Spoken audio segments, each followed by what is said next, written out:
Section 8.2, we're going to look at the law of cosines. The law of cosines is another tool that will allow us to solve for some triangles. The situations when we want to apply and use the law of cosines is when we have a situation where we either have side, angle, side. That means we have two sides and the angle is between the two of them. Or another case when we have the lengths of all sides, but we don't have the measures of any of the angles. We can use the law of cosines again to help us solve for the right triangle. The law of cosines says the following. If I look at the square of side A, this is equal to the side of the square of side B plus side C squared minus 2BC times the cosine of angle A. If we wanted to solve for side B, B squared would be equal to A squared plus C squared minus 2AC cosine of B. And the third formula is very similar. C squared is equal to A squared plus B squared minus 2AB cosine of C. These formulas all have the same general pattern in terms of memorizing the law of cosines. You have one of the sides squared on one side. It's equal to the sum of the squares of the other two sides on the other side of the equation, minus twice the product of those two sides, times the cosine of the angle that's on its side by itself. If we look at this part right here, this one might look mostly familiar to some of us. If I were to eliminate this last term, A squared plus B squared would equal to C squared. That's the statement of the Pythagorean theorem. It turns out that the law of cosines is kind of a generalization of the Pythagorean theorem. If we had a right triangle where C would be equal to 90 degrees, then the cosine of 90 degrees would be 0, and this term would drop off, and it would reduce back to the original Pythagorean theorem. Let's take a look at an example of the law of cosines in terms of solving a problem. We want to solve this triangle. So we want to find the lengths of each of the sides, and we want to find the measure of each of the angles. Starting off, we know angle A is 60 degrees, side B is 20, and side C has length 30. The information we have this time is of the form SAS, because we have the lengths of two sides and the angle between them. So to start, we're going to use the law of cosines. I can use the law of cosines in order to solve first for side A. According to the law of cosines, A squared would be equal to B squared plus C squared minus 2BC times the cosine of A.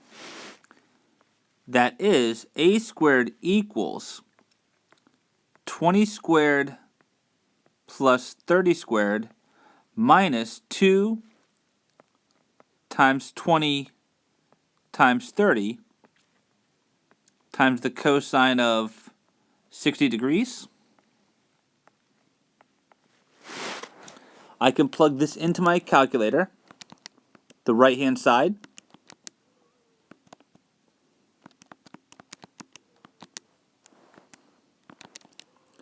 And we would get that the right-hand side would be equal to 700. To get A by itself, we can simply do the square root of 700,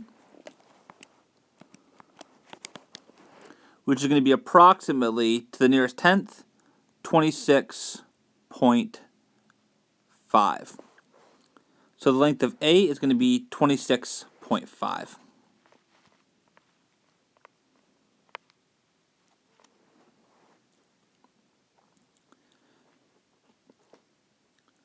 What we're now going to do, we still need to solve for two more things. We need angle B, and we want angle C. Even though this is rounded, if I wanted to, I could take that value for A out a few more places in my following calculations. But if I know the length of side A and angle A, then that would now at this point allow us to solve for angle B or C by using the law of sines that we learned back in the last section. So let's go ahead and do that. Let's solve for angle B now. To solve for angle B, we could say that the length of A, which is 26.5, divided by the sine of A, which is 60 degrees, would be equal to the ratio of B, which is 20, divided by the sine of angle B. We can cross multiply and divide to find that sine B is equal to 20 times the sine of 60 degrees divided by 26.5.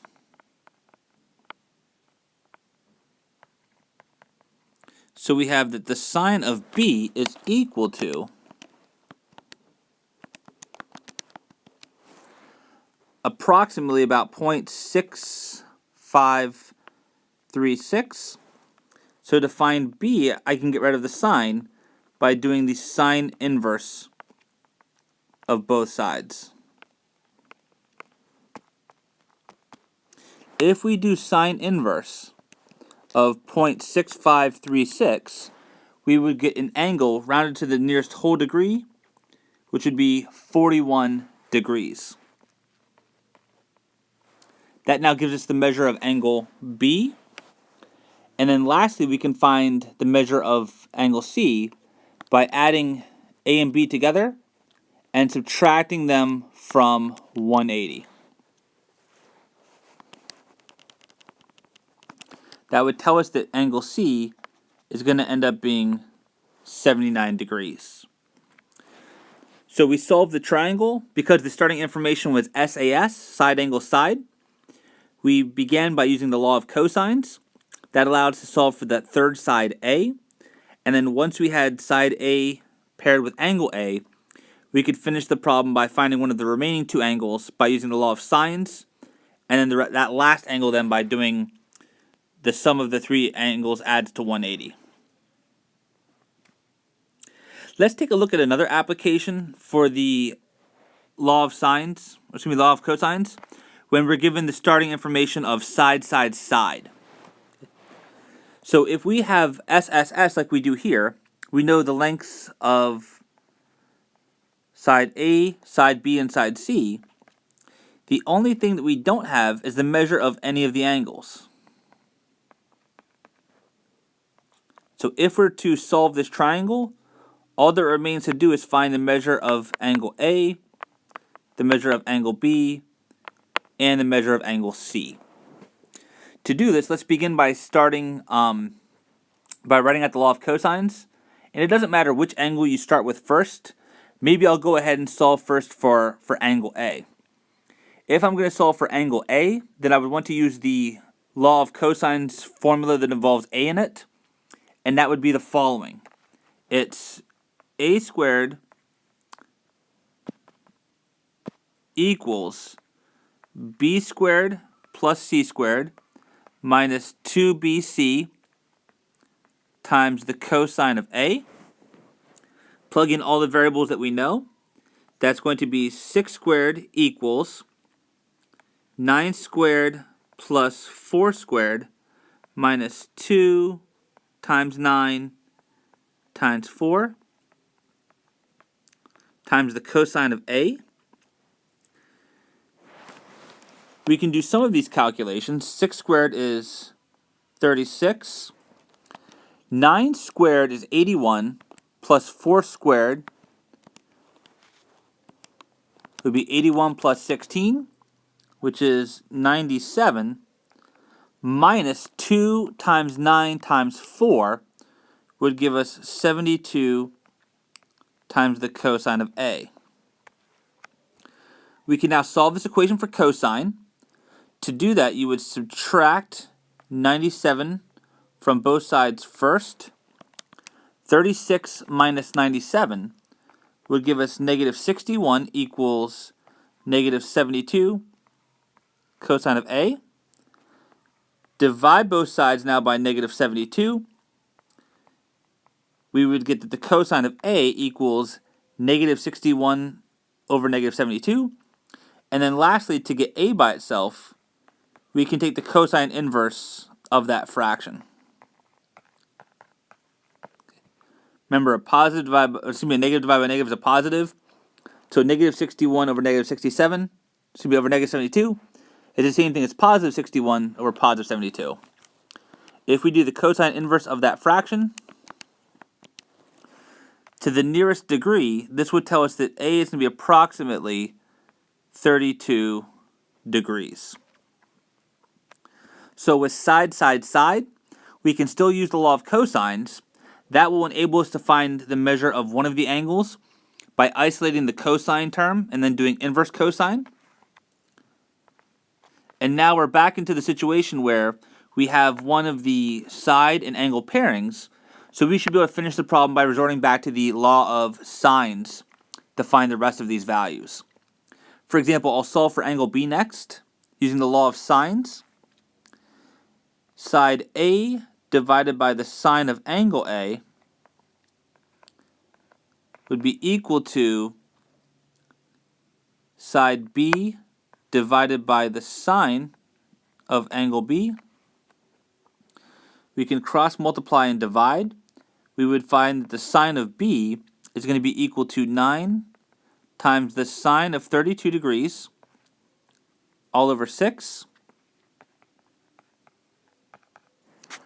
9 times the sine of 32 divided by 6 is approximately 0.79488. And then to find angle B, we need to get rid of the sine, so we're going to do sine inverse of both sides. This would tell us that angle B would be equal to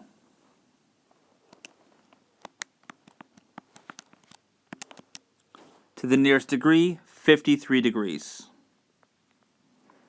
So angle B is going to be 53 degrees. And then we can finish by finding angle C as we've done in the past.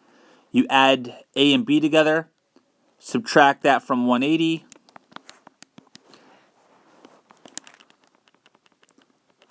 and we would find that angle C would be 95 degrees.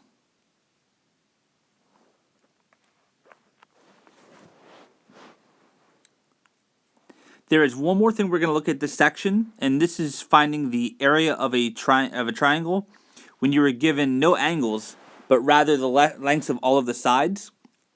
And in order to do this, we can use something called Herranz Formula.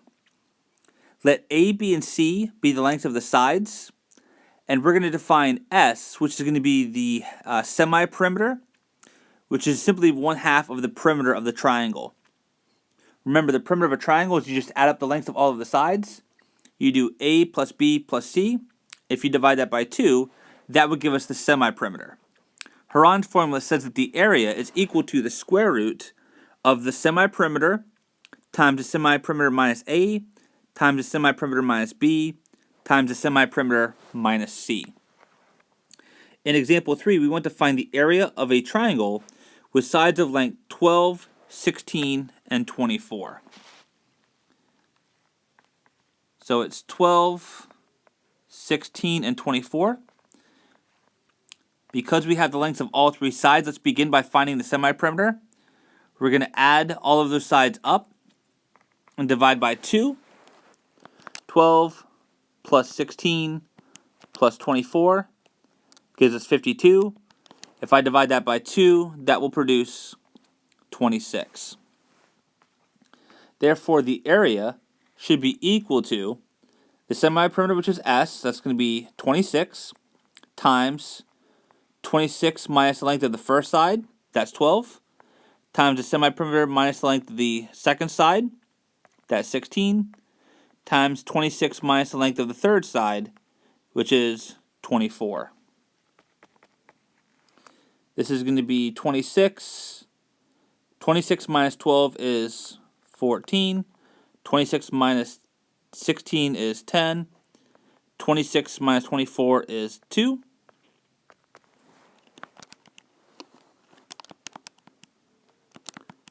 can multiply this all together, or you could even just put it into your calculator at this point. 26 times 14 times 10 times 2 would be 7,280. And then lastly, if we do the square root of 7,280, that would give us an area of approximately 85.3.